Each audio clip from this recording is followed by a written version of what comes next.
जय श्री राम।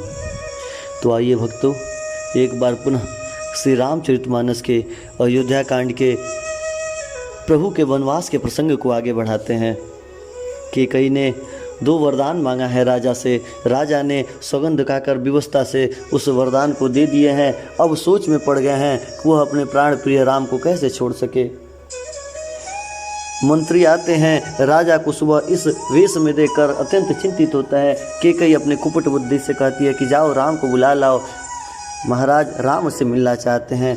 राम जी मंत्र के साथ आते हैं और राजा दशरथ की ऐसी कायाकल्प को देखकर अत्यंत चिंतित हो जाते हैं। माता कैकेयी से कहते हैं कि हे माँ, ऐसा लगता है मानो मैंने कोई विशेष अपराध कर दिया हो, जिसके वजह से आज महाराज इस अवस्था में आ गए हैं। कैकेयी कहती है कि मैंने बस 2 वचन मांगा था पुत्र, लेकिन इन्हें ऐसा असमंजस है कि यह तुम्हें छोड़ना नहीं चाहते हैं और अपजस को ग्रहण करना चाहते हैं। ऐसा सुनते ही दशरथ जी की मूर्छा चली जाती है। आइए आगे वृतांत कैसे गोस्वामी जी लिखते हैं, ध्यान लगाकर सुनते हैं। गई मूर्छा राम ही सुमरी, नृप फिर करवट लीन, सचिव राम आगमन कही, विनय समय समकिन। इतने में ही राजा की मूर्छा दूर हो जाती है। उन्होंने राम का स्मरण करके राम राम कहकर फिर करवट लेने लगते हैं। मंत्रियों ने श्री रामचंद्र जी का आना कहकर सायंकाल उनसे विनती करने लगते हैं। औनिप अकनि राम पगुधारे, धर धीरज तब नयन उघारे, सचिव संभारी राव बैठारे, चरण परत निप राम निहारे। तब राजा ने श्री रामचंद्र जी के पधारने की खबर सुनते ही अपने नेत्र को खोलते हैं। मंत्रियों ने उन्हें संभाल कर स्थान पर बैठाया है। राजा ने श्री रामचंद्र जी को अपने चरणों में प्रणाम करते देखते हैं और ऐसा देखते ही उनके आंखों से अश्रु बहने लगते हैं। लिए स्नेह बिकल उरलाई, गै मणि मनहु फनिक फिर पाई, राम ही चितई रहु नर नाहु, चला बिलोचन बारी प्रभाऊ। स्नेह से बिकल राजा ने राम जी को हृदय से लगा लिया है, मानो सांप ने अपनी खोई हुई मणि को प्राप्त कर लिया हो। उसी प्रकार राजा दशरथ के हृदय के अंदर संताप मिटने वाला और हृदय में प्रभु के स्पर्श से ही एक आनंद की प्राप्ति होती है, किंतु नेत्रों से आंसुओं की धार बहने लगती है। शोक विवश कछु कह न पारा, हृदय लगावत बारहि बारा, विधहि मनाओ राउ मन माही, जेहि रघुनाथ न कानन जाही। शोक के विशेष वश में होने के कारण राजा कुछ कह नहीं पा रहे हैं। वे बार बार श्री रामचंद्र जी को हृदय से लगाकर मन में ही ब्रह्मा जी से यह गुहार लगाते हैं कि रघुनाथ जी किसी भी प्रकार ऐसा हो जाए कि रघुनाथ जी वन में ना जाएं और ये मुझे छोड़ कर ना जाए। बाबा लिखते हैं कि सुमरी महेश कहाँ नहोरी, बिनती सुनो सदा शिव मोरी, आशुतोष तुम अवधर दानी, आरती हरहु दीन जन जानी।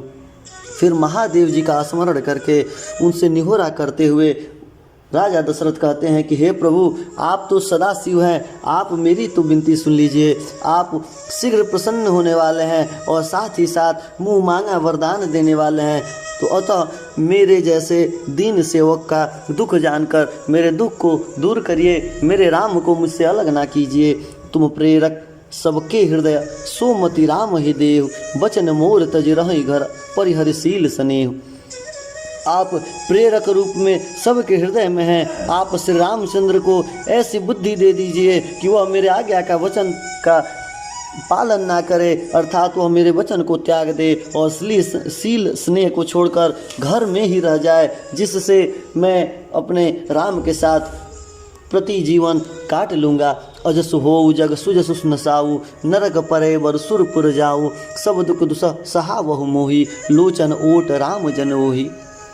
जगत में कितने भी अपजस मिल जाए, मुझे पाप मिल जाए, मैं पाप का भागी हो जाऊं, चाहे पाप से मैं नरक में चला जाऊं, चाहे मैंने जितना भी पुण्य किया हो मुझे स्वर्ग की प्राप्ति ना हो, किंतु मैं यह दुख नहीं सह सकता हूँ। मुझे श्री रामचंद्र अपने आँखों के सामने चाहिए। असमन गनई राम नहीं बोला, पीपर पात सरिस मन डोला, रघुपति पितहि प्रेम बस जानी, पुनि कछु कहई मातु अनुमानी।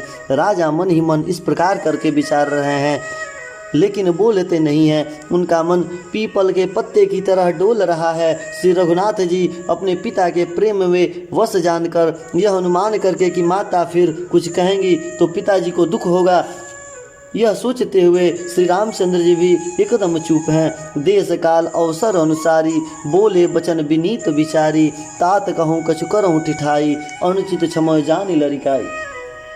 श्री रामचंद्र जी कहते हैं कि देश काल अवसर के अनुकूल विचार करके विनती वचन श्री रामचंद्र जी प्रभु रामचंद्र जी राजा दशरथ के तरफ हाथ जोड़कर कहते हैं कि हे तात, मैं कुछ कहता हूँ, यह ठिठाई करता हूँ या कोई गलती करता हूँ तो मेरे बाल्य अवस्था को समझकर मुझे क्षमा कर दिया करिए।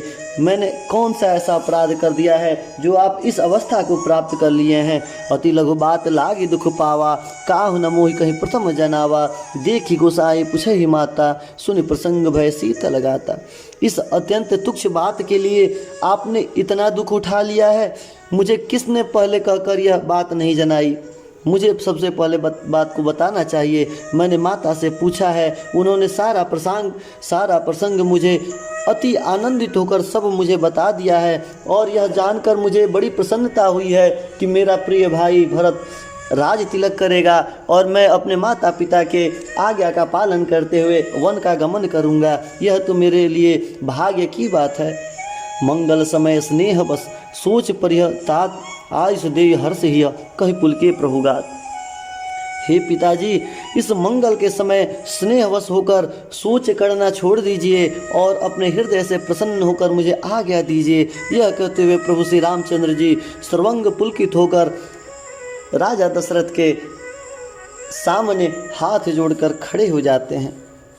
बाबा लिखते हैं कि धन्य जन्म जगती तलतासु, पीत ही प्रमुद चरित्र सुनि जासु, चारि पदार्थ कर तलता के, प्रिय पितुमात प्राण समझा के। श्री रामचंद्र जी बोलते हैं कि इस पृथ्वी तल पर उसका जन्म धन्य है जिसके चरित्र सुनकर पिता को परम आनंद की प्राप्ति हो, जिसकी माता पिता प्राणों के समान प्रिय हो, चारों पदार्थ अर्थात अर्थ धर्म काम और मोक्ष उसके करतलगत मुट्ठी में रहते हो। आयुष पाली जन्म फल पाई, यहूँ बे गई हो रजाई, विदा मात सन आवो मांगी, चले बने बहुरी पग लागी। आपकी आज्ञा पालन करके और जन्म का फल पाकर मैं जल्दी ही वन से लौट आऊँगा, अतः कृपया मुझे आज्ञा दीजिए। माता से विदा मांगता हूँ, फिर आपके पैर लगकर अर्थात आपको प्रणाम करके वन को मैं चला जाऊँगा। अस कही राम गवन तब किन्ना, भूप शोक बस उतर न दिन्ना, नगर व्यापी गई बात छित ही, छोट चढ़ी जनु सब तन बीछी। ऐसा कहकर श्री रामचंद्र जी वहाँ से चले जाते हैं। राजा ने शोकवश कोई उत्तर नहीं दिया है। वह बहुत ही अप्रिय ऐसी बात पूरे नगर में फैल जाती है, क्योंकि तीखी और अप्रिय बात बहुत जल्दी फैलती है। इसी प्रकार मानो डंका मारते हुए बिच्छी का विष पूरे शरीर में फैलता है, उसी प्रकार यह अप्रिय और दुख को देने वाला बात पूरे नगर में फैल जाता है। इस बात को सुनकर सब स्त्री पुरुष व्याकुल हो जाते हैं। ऐसा लगता है जैसे दावानल अर्थात वन में आग लगी देखकर बैल और वृक्ष मुरझा जाते हैं। सुनि भय विकल सकल नर नारी, बेली बिटप जिम देखी दवारी, जो जह सुनई धनई सिर सोई, बड़ विषादु नहीं धीरज होई।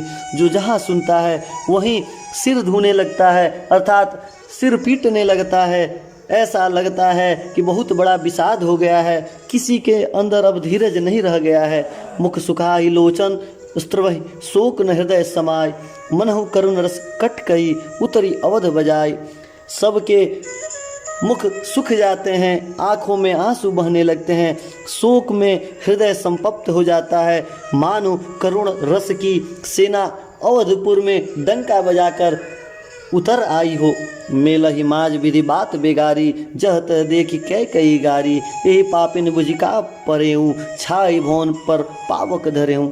सब मेल मिल गए थे, सब संयोग ठीक हो गया था, इतने में ही विधाता ने बात बिगाड़ दिया है। जहाँ तहाँ लोग गली गली में अपने अपने घर में आपस में मिलकर केकई को गाली दे रहे हैं कि इस पापिन को ऐसा कैसा बुद्धि हो गया, इसके ऊपर ऐसा पाप क्यों आ गया कि अपने घर में ही वह आग लगा दी है। निज कर नयन काढ़ चख दीखा, दारि सुधा विषु चाहत चीखा, कुटिल कठोर कुबुद्धि अबागी, भई रघुवंश बेनु बन आगी।